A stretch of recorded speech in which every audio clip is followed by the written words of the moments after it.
तो चलिए आज मैं आपको एक ऐसी बात बताता हूँ जिससे हो सकता है आपका जीवन सुधर जाए और कुछ आप अपने जीवन में कुछ करना चाहते हैं तो आप उसे कर सकें। तो सर्वप्रथम आपको ये ध्यान रखना चाहिए कि जब भी आप कोई भी सफलता पाना चाहते हैं तो उसके लिए कड़ी मेहनत करने की आवश्यकता होती है। ये तो सभी जानते हैं, परंतु ये नहीं जानते हैं कि उस सफलता को पाने के लिए किस तरह की तैयारी करनी होती है। यदि आप कोई छोटा सा भी एग्जाम देख लें, एसएससी का, यूपीएससी का या आईएएस बनने का, यदि आप जीवन में कुछ करने के लिए ठानेंगे तो आप अवश्य बन सकते हैं, परंतु उसके पीछे सर्कमस्टांसेस भी होते हैं। जैसे मैं अपनी आप एक स्टोरी बता देता हूँ कि मैं पहले सीए बनना चाहता था, लेकिन 12th में मेरे फादर की डेथ हो गई। डेथ होने के बाद ही फॉर्म जो मैंने मंगाया था इंस्टीट्यूट का वो वैसे का वैसा रखा रह गया, और उसके बाद आज तक कभी ऐसा मौका मिला नहीं कि मैं सीए कर सकूं। क्यों? उसके लिए पैसा भी चाहिए था, समय भी चाहिए था और टाइम भी देना होता है। फिर उसके हिसाब से यदि आप पढ़ाई नहीं कर पाएंगे तो फिर आप सीए नहीं बन पाएंगे।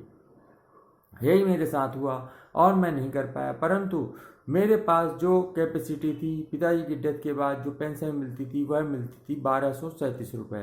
अब आप खुद इमेजिन करिए 1237 रुपये में क्या सीए हो सकती है?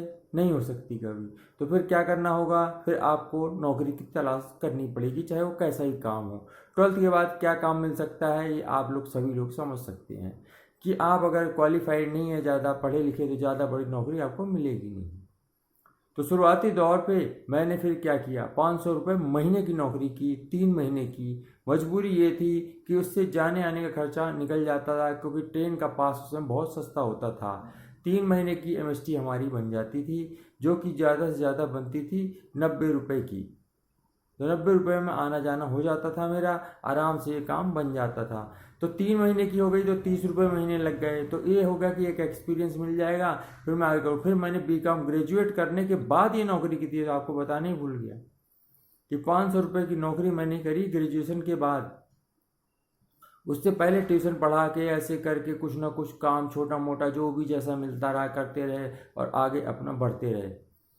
फिर उसके बाद जब हुआ, तो ये मैं सिर्फ इतना बता रहा हूँ स्टोरी कि मैं बहुत वो ज़्यादा स्ट्रगल जैसे होती है जीवन में, वो हर किसी के जीवन में आती है और हर कोई बड़ा बनना चाहता है। यदि आप कुछ बड़ा करना चाहते हैं और आपके पास कोई सुविधाएं हैं या आपके माँ बाप सुविधा आपको दे रहे हैं, तो आप ये समझिए बहुत बड़ी किस्मत वाले हैं कि आपके माँ बाप हैं जिंदा और आपको वो दे रहे हैं। तो आप उस अपॉर्चुनिटी को, शुभ अवसर को खोइए मत, क्योंकि शुभ अवसर जिंदगी में बहुत कम ही मिलते हैं। यदि वो आपको बता रहे हैं कि बेटा हम आपके पीछे हैं और आप अपना ये काम करिए, तभी जब भी आप देखिएगा जीवन में, आप सबसे बड़ी रेस जो दौड़ की होती है उसमें आप देखिएगा वो व्यक्ति ही सफलताओं की सीढ़ियों को चढ़ता और बहुत ऊंचाई पे पहुंचता है, जिसके पीछे कोई ना कोई जरूर सपोर्ट होता है।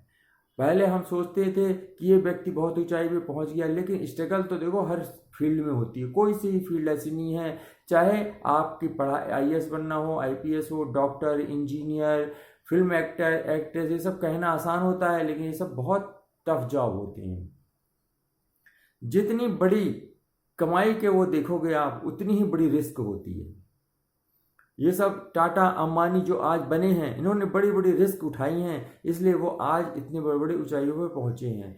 तो जीवन में रिस्क तो हमारे 24 घंटे है, परंतु उस रिस्क से कैसे उभरना चाहिए उसके बारे में मैं आपको बताता हूं कि मेन ये काम करना है। आप जिस सर्कमस्टांसेस में हैं उस सर्कमस्टांसेस में ढूंढिए कि हम इस छोटे से में कैसे करके निकल के आ सकते हैं। वही मैंने काम किया और मैं निकल करके बहुत कुछ आ गया। कहाँ मुझको 1237 रुपये मेरे को जो मम्मी की मतलब मिलती थी, फादर की पेंशन, उस पेंशन से हम अपना गुजारा करते थे। गुजारा करते करते हमने क्या किया, साथ ही साथ ग्रेजुएशन भी मैंने करी। 12th कर ली थी तो मैं भी सेंटर दूर दूर जैसे ही पढ़ते जा करके 2-3 महीने रह के करके ऐसे गुजारा करके हमने सूखी रोटी जैसे भी करके खा पी के पढ़ाई लिखाई करी और किसी तरह। फिर मेरा जब वो हुआ 12th करी हमने, फिर लोग इमेजिन ही नहीं कर पाते थे कि मैं कनॉट प्लेस में कभी नौकरी कर सकता हूँ, हम सोच ही नहीं सकते थे। फिर मैं दिल्ली के अंदर जो है शहर में जो आदमी हैं सीपी में, आप जानते हैं कितनी टफ कंपटीशन होती है, उसके बाद ही सीपी में जो काम करते हैं दिल्ली कनॉट प्लेस में, उनसे पूछना कितनी मुसीबत होती तब कहीं जा कर के आप वह काम कर पाते हैं। फिर मैंने वहाँ पर के काम किया और फिर भगवान की ऐसी दया हुई कि मैं 2-2 जॉब एक साथ कर सकता था, क्योंकि एक बता नहीं, मतलब इस तरह से करी, 2-2 काम करे मैंने एक साथ ही, और अपने काम को आगे बढ़ाया और किस तरह से यहाँ पहुँचा। तो मैं ये बताना चाह रहा था कि ये तो मेरी स्टोरी है। साथ ही यदि आप अपने जीवन में करना चाहते हो तो हिम्मत को मत छोड़ना। अगर हिम्मत आपकी टूट गई और अगर आप ऊंचाई पे बढ़ रहे हैं, लोग आप पे उंगली उठाने लग जाएं, तो समझ लेना आप कुछ लोगों से अलग काम कर रहे हो और अच्छा काम कर रहे हो। तो ये आपको खींचेंगे नीचे की ओर, खींच ना करें। कोई ना कोई अड़ंगे लगाएंगे, आपके बारे में बदनामी करने की कोशिश करेंगे, आपको कैसे लेट डाउन करें यही सोचेंगे, कि जिससे कि आप टेंशन में रहें और अपने काम से ध्यान हटा लें। तो आपको अपनी एक मंजिल निर्धारित करनी है कि मुझे डॉक्टर बनना है, मुझे इंजीनियर बनना है, या मुझे कलेक्टर बनना है, यानी IAS IPS की तैयारी करनी है। यदि आप इस पे कंसंट्रेशन करके काम करेंगे, उसके लिए आपको अब क्या करना है, आप जैसे मान लीजिए 10th करनी है, तो आप 10th फेलियर से मत पूछो।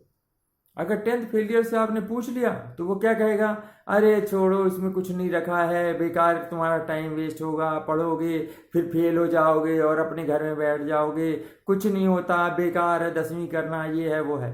और जो पास कर चुका होगा वो क्या कहेगा कि भैया ऐसे कर ले, ये वाली किताब ले आ, इस तरीके से पढ़ लो, ये सिलेबस है, ऐसे तैयारी कर लो, तुम आराम से पास हो जाओगे। इसलिए सलाह आपको उस व्यक्ति से लेनी है जो कि उसको पास कर चुका है, क्लियर कर चुका है। 12th क्लियर वाले से पूछोगे तो वो कह देगा आसान है, आप इस तरीके से कर लो, हो जाएंगे। जहाँ यहाँ कठिनाई आती है वो भी वो बता देगा कि यहाँ पे भी दिक्कत आती है, तो आप उस तरीके से पास कर लोगे। मैं शुरू में कुछ ट्यूशन ऐसे पढ़ाता था जो कि फेलियर्स होते थे, उनको मैंने पढ़ानी शुरू की थी, क्योंकि मैंने 12th कर ली थी, इसलिए 10th वालों को मैं बता देता था, तो 10th के लेता था मैं और उससे नीचे कर लेता था। ज़्यादा नहीं, 2-4 अपने जो भी जान पहचान, जितना कि मेरे पास अपनी भी पढ़ाई का टाइम होता था, घर के काम भी होते थे और सारी चीज़ें करनी होती, उसको मेंटेन करके टाइम निकाल के करता था। तो मेन मेरा कहने का मकसद है, कुछ भी जिंदगी में पाना असंभव नहीं है, संभव है, परंतु पहले आपको मंजिल तय करनी है। वक्त जरूर लगता है, आप वहां तक पहुंचेंगे ही जरूर, लेकिन उसके लिए समय लगता है। अब कई बार भाग्य भी साथ नहीं देता, उसकी भी बात बताता हूं, तो उसका भी होता है, लेकिन कर्म तो प्रधान है, कर्म तो आपको करना ही पड़ेगा। भाग्य भरोसे कब तक बैठे रहोगे? इसलिए उठो और हिम्मत जुटाओ और अपनी मंजिल को पाने के लिए जुट जाओ।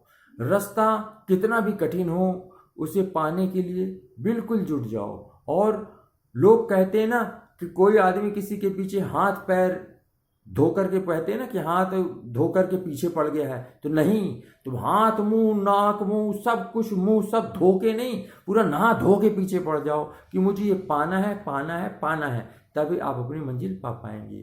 तो आशा करता हूँ आपको समझ आई होगी कि सफलता कैसे पाई जा सकती है।